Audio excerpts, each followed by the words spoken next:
terjadi pertempuran juga yang sangat besar. Kemudian pada tahun 656 kemudian gugurlah Utsman bin Affan, meninggal ya, dengan meninggalkan banyak peradaban itu, kemudian terbunuh. Ini terbunuhnya oleh siapa ini? Oleh demonstran. Nah, ini keren ini. Maksudnya kalau kita menganalisis sejarah itu tahu. Jadi kalau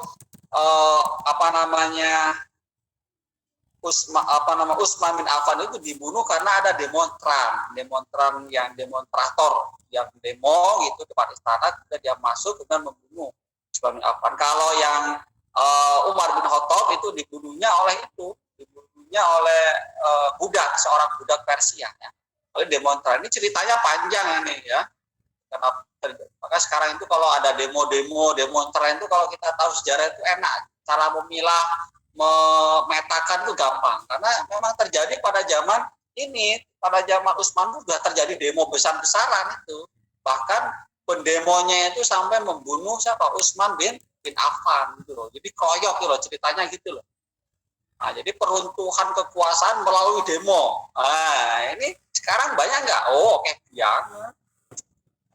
Bela pemerintah, harus demo pokoknya. Ini kan dalam sejarah itu kan, kalau yang demo sekarang itu kan sebenarnya kan dia merasa itu ya bukan hal yang baru lah demo itu. Demo itu bukan hal yang baru. Dari zaman Utsman bin Affan sudah ada demo gitu loh maksudnya. Jadi nggak perlu kaget. Tapi kita bisa memetakan ini pasukan hati nurani, pasukan buzzer atau pasukan nasi bungkus itu kelihatan gitu loh. Nah, tapi ini kan nggak mungkin kita bahas mengenai ini kan, ini ceritanya panjang ini. Nah, kemudian ketika Khalifah Utsman bin Affan itu terbunuh oleh demonstran, maka digantikanlah kekhalifahannya itu Ali bin Abi Thalib.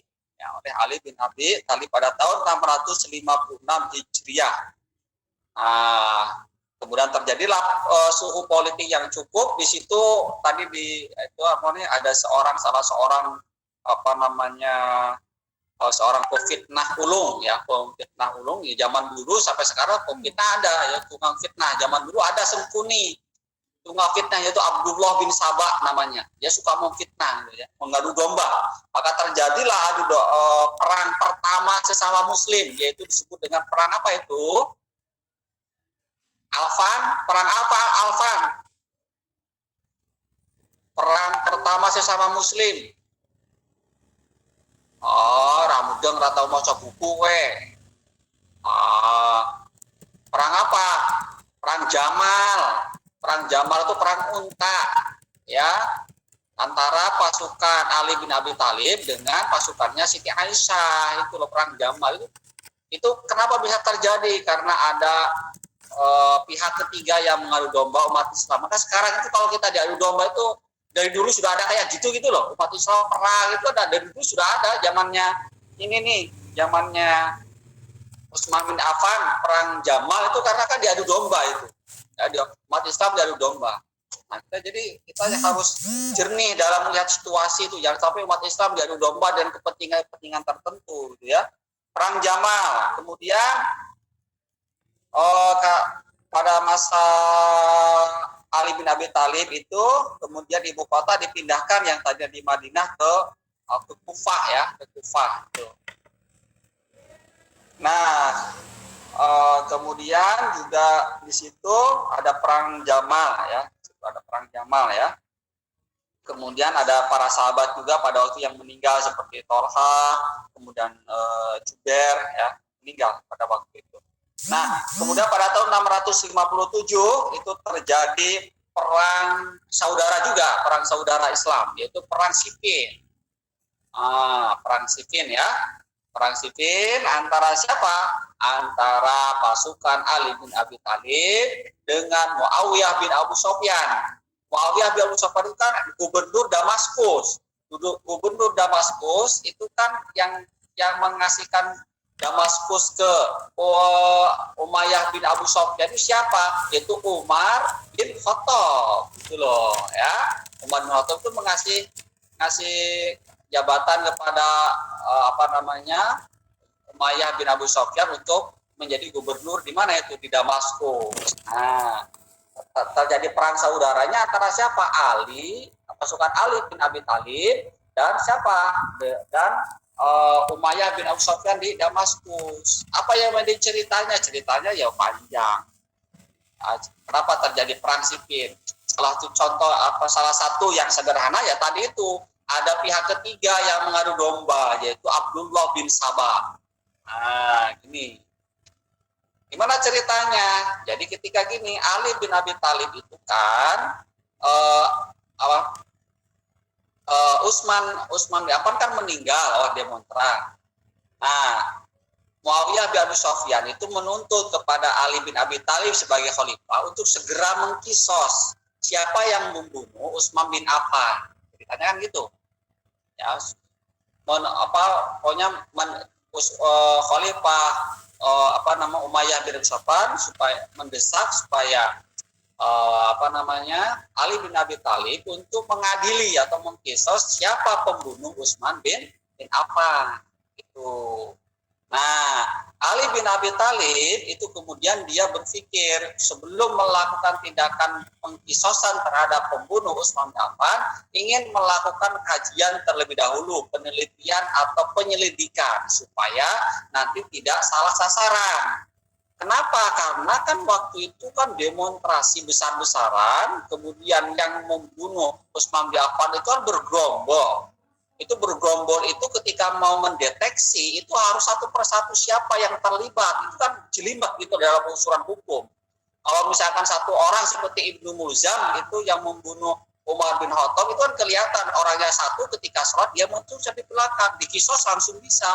Tapi ketika Umar bin Khattab itu kan yang seperti demonstran banyak ngumpul di rumah, kemudian memukul, kemudian yang satu itu membunuh, gitu ya. Nah, itu kan jelimet, harus sahabat Ali bin Abi Thalib itu melakukan kajian dulu sebelum melakukan kisos, gitu loh. Nah, dianggapnya oleh Umayyah bin Abu Sufyan itu tidak mentaati aturan, maksudnya kok nggak cepat gitu loh.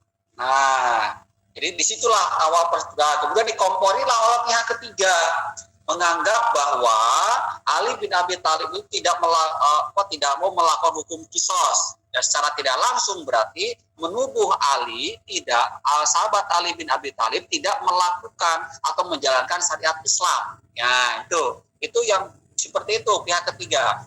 Nah, dia mengomporilah Umayyah bin Abi Sufyan ke Damaskus. Dulu kan belum ada HP, ya, belum ada internet, ya. Jadi kan informasi bisa salah. Datang ke Umayyah bin Abi Sufyan supaya ini Ali ini tidak benar, ini tidak melaksanakan hukum Islam. Nah, itu adalah ketidakpercayaan dari Umayyah bin Abi Sufyan gitu. Nah, kemudian si orang ketiga itu setelah dia ketemu Umayyah, kemudian dia datang ke Ali lagi. Dia mengatakan bahwa Umayyah itu mau memberontak ke pimpinan Ali bin Abi Thalib, dari adu domba lah seperti itu. Nah, suatu ketika Umayyah bin Abi Sufyan itu mengirim utusan untuk ketemu dengan siapa? Ali bin Abi Thalib. Di tengah jalan sama pengkhianat Abdullah bin Sabah itu kemudian orang utusan Umayyah bin Abi Sufyan itu dicegat dan dibunuh. Dibunuh, kemudian otomatis kan Umayyah bin Abi Sufyan tambah marah. Utusannya dibunuh, dikiranya dibunuh oleh pasukan Ali. Padahal enggak, itu yang dibunuh adalah pihak ketiga yaitu Abdullah bin Sabah. Nah, tambah kisruh kan, politiknya tambah keras itu. Sudah tempatnya beda, ada orang pihak ketiga yang mengadu domba, kemudian terjadi pada waktu itu. Nah, kemudian pasukan tadi itu karena terjadi salah paham, kemudian dua pasukan saling menyerang, maksudnya jadi salah paham, kemudian terjadilah perang sipil. Karena sama-sama umat Islam, dua-duanya tidak saling menyerang, karena sama-sama sahabat Nabi. Tapi ada pihak ketiga juga yang mengompori, kemudian salah satu dari pasukannya membunuh, kemudian terjadilah perang. Karena sesama Muslim itu juga berpikir rasional, kemudian terjadilah perdamaian, mengangkat Al-Quran, kemudian terjadilah perdamaian di situ, arbitrase antara Ali bin Abi Thalib dengan Umayyah, ya, perdamaian disebut dengan tahkim. Nah, tahkim itu kemudian di sisi lain ada golongan Ali yang menganggap itu Umayyah itu sudah membangkang kepada pemerintah, seharusnya dia dibunuh gitu loh, karena membanggang pemerintah. Nah, sebab kemudian jadilah dia aliran Khawarij. Aliran Khawarij itu adalah mereka menganggap bahwa Ali bin Abi Thalib itu tidak tidak mengakui atau tidak mau merujuk pada Al-Quran, dan Umayyah bin Sofwan juga tidak mau merujuk pada Al-Quran. Itu adalah Khawarij. Nah, kemudian ada pembela Ali yaitu Syiah. Nah, di situ. Nah, setelah dikisru seperti itu, kemudian terjadi tahkim dan ada gerakan dari tim Khawarij itu, kemudian Ali bin Abi Thalib kemudian terbunuh, ya. Kemudian Ali bin Abi Thalib menyerahkan tampuk kepemimpinannya kepada siapa? Kepada anaknya, yaitu Hasan.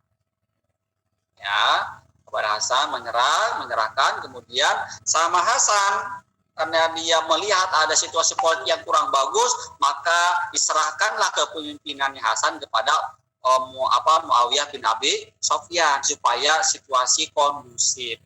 Jadi menyerah untuk kemenangan, menyerahkan kepemimpinan untuk kemenangan. Nah, kemudian Umayyah bin Sofyan kemudian memimpin kekhalifahan setelah diserahkan oleh Hasan. Nah, untuk Muawiyah bin Sofyan, perkembangannya seperti apa? Kita tunggu di gelombang yang sama, yaitu minggu depan, ya, untuk membicarakan tentang Bani Umayyah di gelombang yang sama, Jimet. Nah, bersama dengan dosen paling ganteng se-IAIN, yaitu Bapak Hakimat SPDI MPD. Ya Allah. Hampir opo kowe Bib? Pengen cewek ya Bib? Enggak, pengen ini aja, biar auranya dapet. Oh, gitu. Dah, jadi itu, wis ada pertanyaan, nggak ada pertanyaan, Bib orang oleh takok, iki sudah jam 4, soalnya supaya balik. Yang penting ditulis, diurutkan lo ya tadi, diurutkan lo, nanti jangan sampai gagal paham lo ya, diurutkan nanti sampai kita di Muawiyah nyambung nanti, ya Muawiyah jadi nyambung nanti masuk ke abad kedua soalnya itu, ya itu jadi nyambung ke situ, nanti dipahami tuh si Habib biar gak gagal sejarah, gak paham sejarah kamu nanti nyambung semua. Jadi bisa memetakan ya, biar nggak kegerus mana. Itu pentingnya kita belajar sejarah. Diurutkan tahunnya, jadi kita tahu kronologinya seperti apa kan tahu. Saya kira itu dari saya. Terima kasih. Assalamualaikum warahmatullahi wabarakatuh. Waalaikumsalam warahmatullahi wabarakatuh.